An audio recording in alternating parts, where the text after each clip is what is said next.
Na imbestigahan kung sino-sino ang dapat managot sa issue ng Dengvaxia vaccine. Sa press briefing na sinagawa ni Justice Secretary Vitaliano Aguirre at ng Volunteers Against Crime and Corruption o VACC, desidido ang departamento na alamin ang dahilan bakit gumastos ng bilyon-bilyong piso ang gobyerno para sa vaccine na hindi pa naman raw garantisadong ligtas.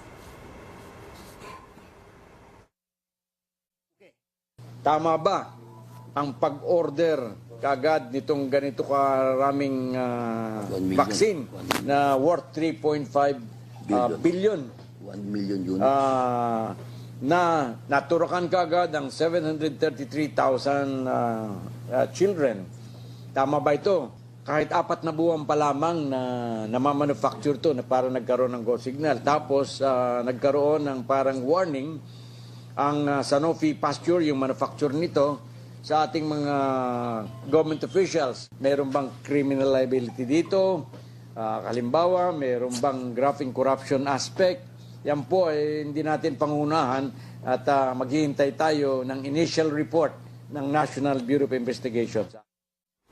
Tinawag naman na genocide ng Volunteers Against Crime and Corruption ang ginawang pagbabakuna sa mga bata ng Dengvaxia.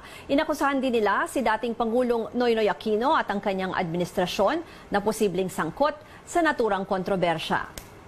Bring those responsible for this greatest disaster ever to befall this nation before the bar of justice, because practically this is genocide, intended or unintended. This is genocide, and people have to be responsible for this disaster.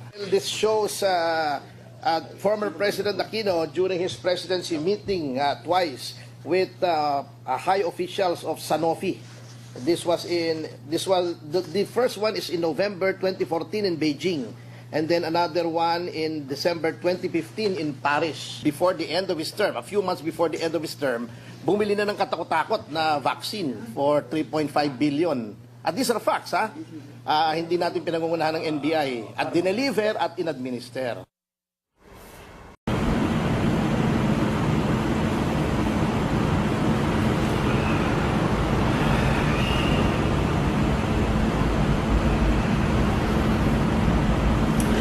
Basahin ko, ha? There is a theoretical possibility that vaccination may be ineffective or may even increase the risk. Ito, age independent to, ha? There is a theoretical possibility that vaccination may be ineffective or may even increase risk of hospitalized and severe dengue in those who are seronegative. Pag sinabing seronegative, you've never had dengue. At the time of first vaccination, regardless of age. Sinabi na rito, may theoretical possibility. Bakit theoretical? Kasi hindi nga nila tinest. Sabi sa akin ni Dr. Ethel Pineda, pag ganyan nag-introduce ka ng bagong gamot, ang general rule, first, do no harm. Tangina, genocide to.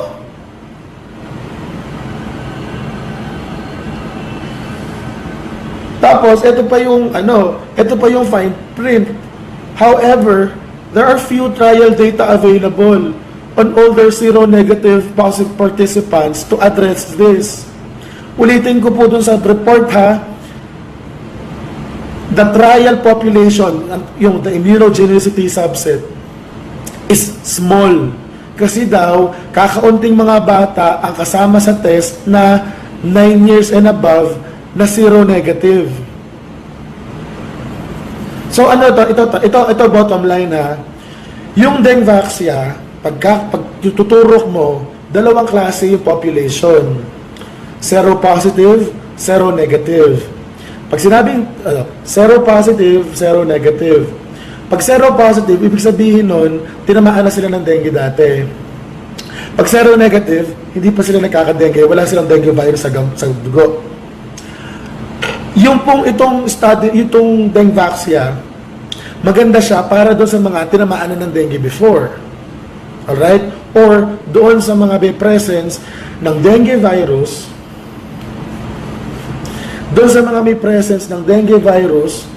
na walang sintomas. Kasi may mga ganon, mga malalakas na resistensya.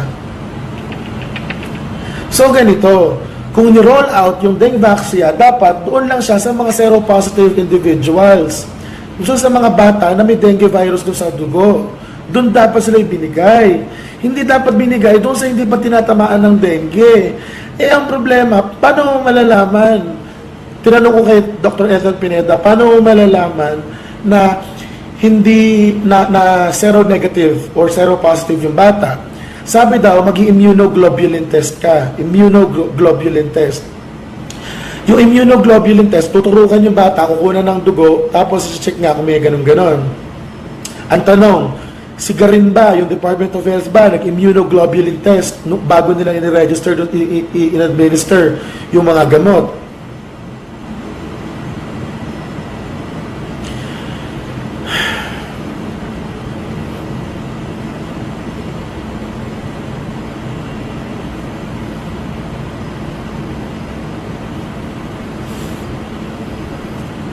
At sa palagay niyo ba, 1 milyon ang zero positive sa Pilipinas na mga 9-year-old na ba? So ito, anyway, so bumili sila ng, December, remember ha, wait, official,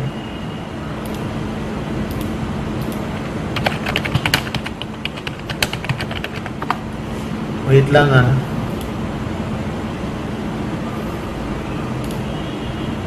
wait lang, mahalaga to. Yung Dengvaxia for use in the Philippines, of course. However, hindi siya agad na-deploy kasi nung December 28 or about 5 days, 5 days pagkatapos nung rollout nung Dengvaxia, mga December 28 yun, sabi ng gobyerno parang hep, wag mo nang isaksak. Kasi wala pang World Health Organization guidelines. Wala pa. So ngayon, ang presumption doon, maghihintay ng World Health Organization guidelines. Kasi karaniwan yun lahat ng mga bagong gamot, merong guidelines, merong mga parang, ganito gagamitin yan, ganito mga contraindications, ganyan-ganyan. Kailangan i-release muna yon. Eh, ang problema, eto na.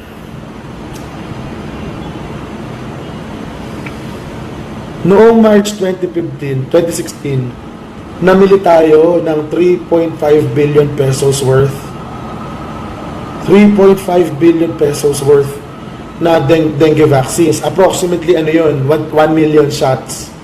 1 million shots. At wala pa pong WHO guidelines nung panahon na yon.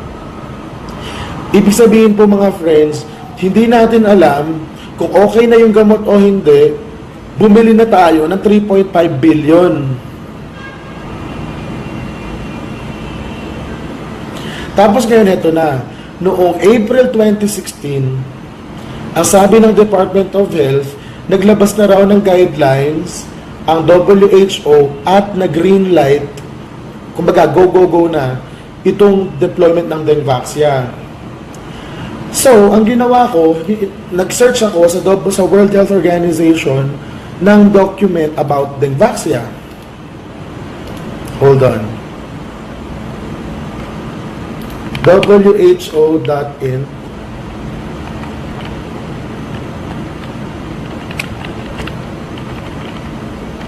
/ eto, SAGE meetings, April 2016. Dali lang ha, hintayin ko lang mag-load.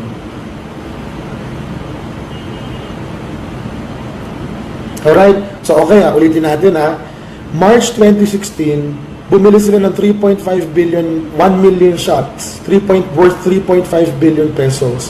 Kasi parang ang isang shot, pagka yung bumili ka ng Pacquiao, 3.5 lang. Pero kasi yung Dengvaxia, binibenta daw ngayon sa Watsons, 4,000 per shot. Approximately 3,500 pesos per shot. Ito ngayon, binabasa ko ngayon, itong dengue vaccine. CYD-TDV Dengvaxia Clinical Test Results. Clinical Test Results.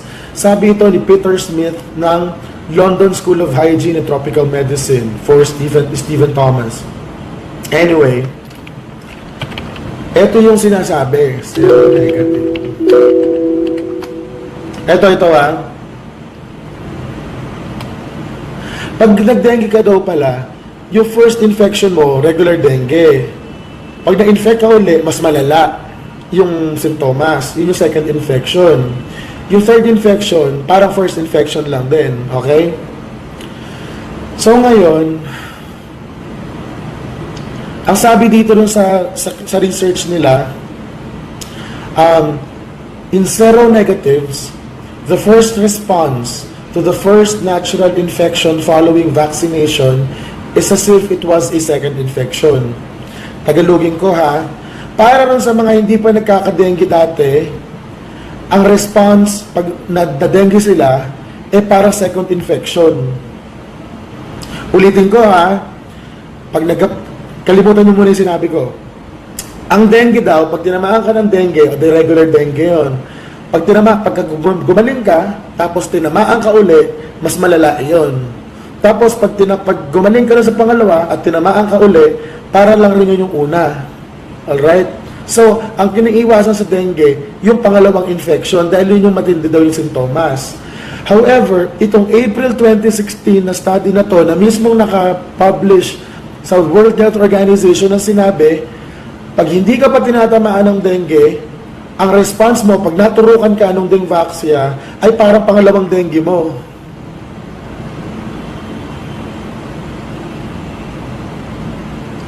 Pero, ito yung note. Yung part na to ay nagre-refer lamang sa mga 2 to 5-year-olds. 2 to 5-year-olds. So, ibig sabihin, para to doon sa mga toddlers. So, ngayon, ang tanong, kanino ba ni-roll out yung Dengvaxia sa Pilipinas? Ni-roll out ito sa mga school children age 9 pataas. Alright? 9 pataas. So, punta tayo rin sa part ng study na nagre-refer din sa mga 9 pataas. If the increased risk is independent of age, children 9 years old and above who are vaccinated when seronegative, ibig sabihin hindi ka pa nagkakadengue, could be at an increased risk. Yung mismong study na ginamit na basis ng WHO report, basahin ko children 9 years old and above who are vaccinated when seronegative, i.e. hindi pa sila nagkakadengue before, could be at an increased risk. Ito yung fine print. Data to inform this are very limited from the trial. Data to inform this are very limited from the trial. So in short, hindi pa confirmed. Hindi pa confirmed sa trial na safe siya para sa mga 9 and above. Sabi to, the immunogenicity subset for which serostatus at vaccination is known is small. And there are very few children included who were 9 years of age and seronegative. So in short mga friends, hindi nila tinest para sa mga 9 years old and above. Hindi nila tinest nung Sanofi, hindi nila tinest dun sa mga 9 and above. Tapos binigay natin dun sa mga 9 and above. Ang masakla pa po dyan, dun sa mga 8 and below, dun sa mga 5 and below, nung tinest natin,